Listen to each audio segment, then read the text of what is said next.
Wayne State women's basketball falls to Parkside. Final score 70-64. The Warriors now 7-6 overall, 2-3 in the league, joined by head coach Carrie Lohr. Coach, Parkside, they had the lead for 2.5 minutes all night. Seemed like you were kind of controlling the action. Just talk about today's game a little bit for us. Well, I wouldn't use the word control. I never felt like we were ever in control of the game. I knew that they were going to throw a punch. Certainly hurt having Taylor Thompson foul out with 4 or 5 minutes left. I'm not sure exactly the time, but I think that made a change in the game for us. I think that they really did a great job of two plays in particular, getting the ball over the top to their big, scored back-to-back 4 points. That was right around the 3-minute mark, I think, and I felt like that was a game changer for Parkside, certainly a negative for us. No, I'm not surprised though. I mean, Parkside is a good team, and they are well coached, and they've got players who play together and get after it. I feel like they're a team that really embraces their role. Each player embraces their role. Kind of, I think tonight they stuck together and certainly did a good job in taking the lead from us.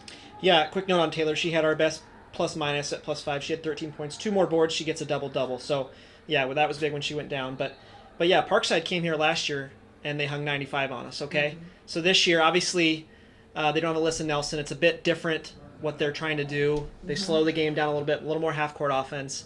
Maybe what was the game plan going in? Because you knew the offense for them was going to be a bit different, but well coached again. What was maybe you were thinking going in? What was that like?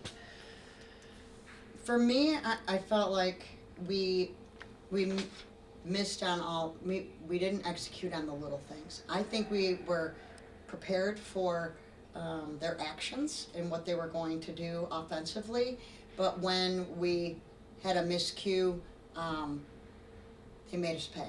So until we can start to really clean up the little things, it's going to be a struggle for us. So, I mean, for us right now, and me, I feel like we have to communicate better. We have to call out a back screen. We knew that they're setting off-ball screens. We know that. We worked on it for 3 days. So all of a sudden now, one, we're a little surprised we're getting back screened, and secondly, no one's telling them. So we stopped doing what we were doing early, and I don't know why. So those are little details. I think at the end of the game, maybe the 3-minute mark, maybe under that.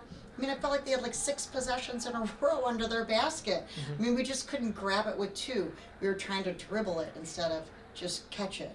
We didn't go up strong for a rebound, and we thought we just had it, but then someone flew in and popped it out of our hands. So those are correctable things, but we have to commit to wanting to do all the little things, not just make a basket or grab a rebound or have a steal.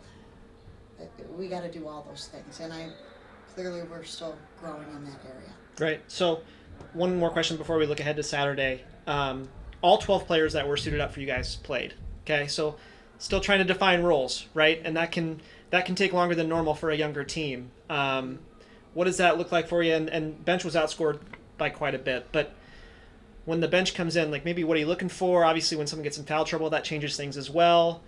I mean, what do you see from your bench today?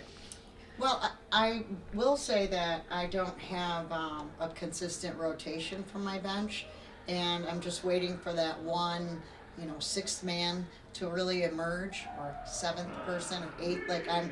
And we're not there, and that's in practice. So I see different things.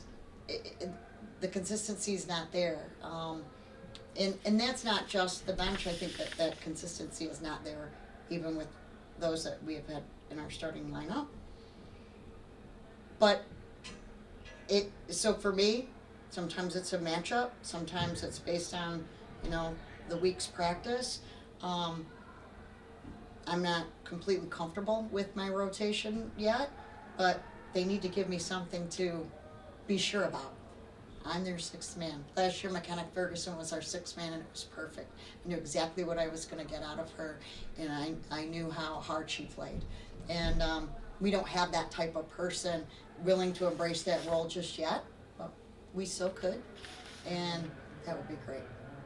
McKenna, real quick, yeah, she's a starter now, obviously, but led all scorers with 17 tonight. So she's still doing what you want her to do. She's a scorer. She's a good free throw shooter. She moves fast. But yeah, still looking for that sixth person off the bench. So next up, Saturday, Purdue Northwest comes here. I think a good word for them is maybe scrappy.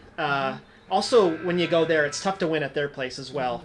What do you know about PNW, and what do you want to see from your team on Saturday? Well, to be honest with you, it's almost like a Netflix series. I haven't got to that episode yet, so I would be able to tell you had they not had a new coach. So they do have a new coach. I'm sure that they're running some things very differently from years past. So I've got homework to do.